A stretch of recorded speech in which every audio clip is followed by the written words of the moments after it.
Welcome to another edition of Fighting Femmes, Fiends, and Fanatics. I'm Steve Mayhem. Once again, we explore the mysterious netherworld of worldwide cinema, where superheroes, spies, diabolical bad guys, and butt-kicking femme fatales. Action, Big Mouth! Don't shoot. Here's my buddy Todd Stadtman, author of the blog Die, Danger, Die, Kill, guiding us through another episode of Fighting Femmes, Fiends, and Fanatics. Thanks, Steve. On this episode, I'm going to take a long overdue dip into the world of Mexican Lucha Libre Cinema with a film that bears the Spanish title Blue Demon contra Cerebros Infernales, aka Blue Demon versus the Infernal Brains.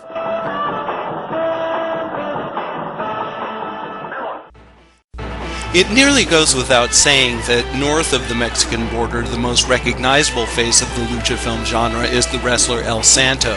This is largely due to the fact that several of Santo's films were dubbed into English and distributed to American television during the early 60s. All the evil they can muster is against you in this thing, and so you might be killed attempting to save my daughter. Nevertheless, I have to continue. I have to go on the way my ancestors did to eliminate evil of all kinds. In a couple of cases was Santo rechristened as Samson for gringo audiences. It's Samson! Let's go! I myself watched these films as a kid, but it wasn't until quite a few years later that I realized they were only the tip of the iceberg. It turns out that in Mexico, lucha was a surprisingly robust and thriving film genre, leading to the production of dozens of such films throughout the 60s and part of the 70s. Not only had Santo himself starred in over 50 films throughout his career, but there was also a number of other real-life masked wrestlers who, like him, made the transition from the ring to the screen. Of these, probably Santo's chief competitor was Blue Demon, the ring name of wrestler Alejandro Munoz Moreno.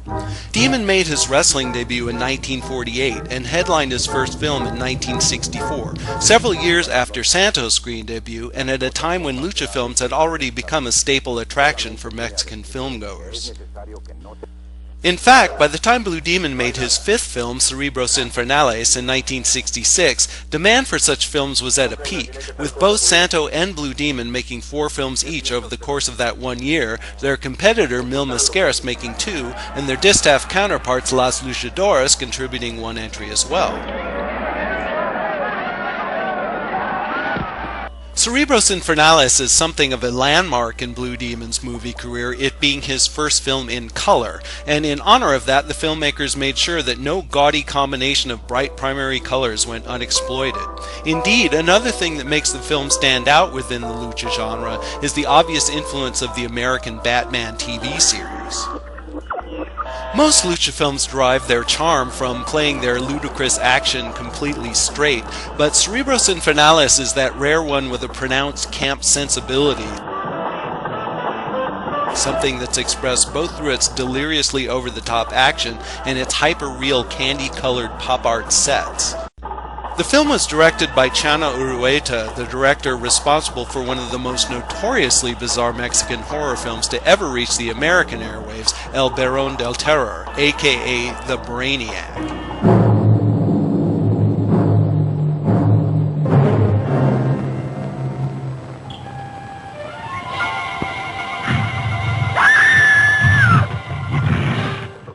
True to his rep, Urueta injects Cerebros Infernales with an artery-clogging dose of creamy and delicious B-movie cheese, from the crackling sciencey mumbo-jumbo spewing mad scientists in their gadget-filled lab, to the generous helping of cheap gore straight from the butcher shop.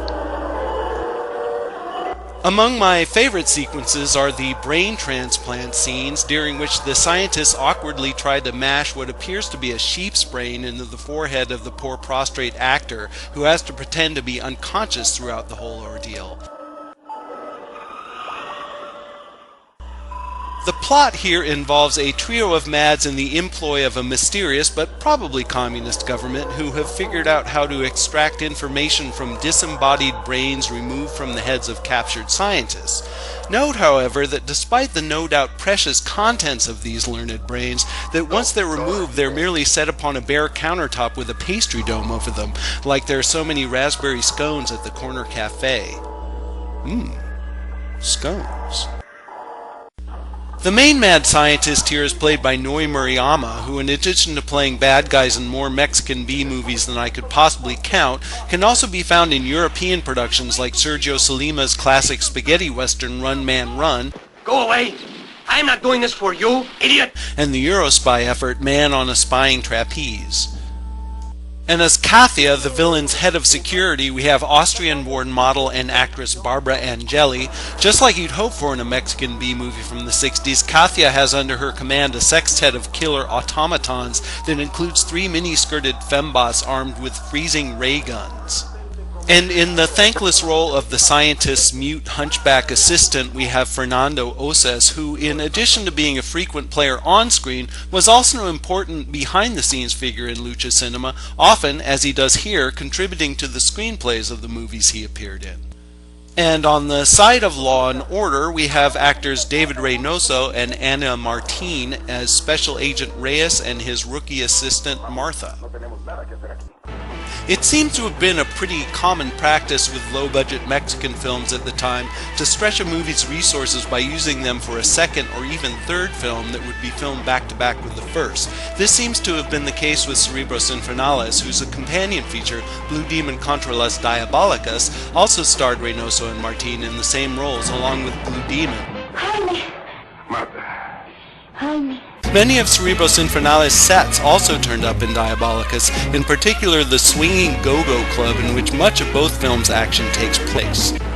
Much like in many of Santo's early films, Blue Demon plays a bit of a second banana role here to the traditional leads, represented here by Reynoso and Martin. Basically, he's sort of a luchador ex-machina, a mysterious figure who steps out of the shadows to pound heads whenever our non-masked heroes are in trouble. As with Santo, later films would see him take on more of the typical leading man duties, and in one instance, an adopted son. I think it's important to note that, despite the obviously non-documentary nature of these films, the luchadors who appeared in them were essentially playing idealized versions of themselves that carried over from and were continuous with the personas they presented in the ring, and vice versa. Like Santo, Blue Demon never removed his mask in public, and also like Santo, he never played anything but, quote, himself, unquote, on screen. Adding another layer of pseudo-reality to the mix is the fact that Blue Demon, again like Santo, was also the star of his own popular comic book series. These depicted the wrestler superheroically battling all manner of larger-than-life supervillains, supernatural threats, and even alien invaders. With that in mind, some of the wrestler's best films are those, like the ludicrous early team effort Santo and Blue Demon vs. the Monsters, which hew the closest to this comic book spirit, and Cerebros Infernales is definitely among those. With its palette of bright primary colors, goofy expressionistic sets, and eye-rolling performances, the only thing lacking is Biff Bang and Pow title cards during the fight scenes.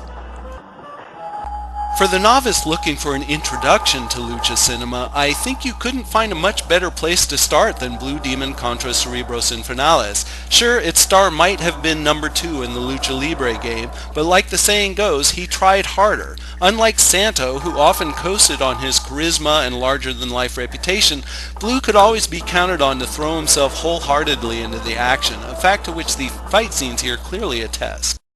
Also, as iconic as Santo's silver mask is, there's just something more superheroic about Blue Demon's bright blue mask and costume. Believe me, viewers looking for a rousing live-action comic book need look no further. And hey, there's also lots of go-go dancing.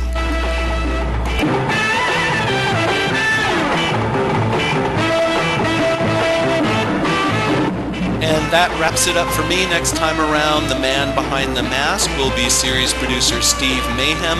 In the meantime, if you want to keep track of me, you can do so at diedangerDieDieKill.blogspot.com. Thanks. See you next time. Hey, this is Steve Mayhem. Next time on Fighting Femmes, Fiends, and Fanatics, we'll stay in Mexico, but move forward in time.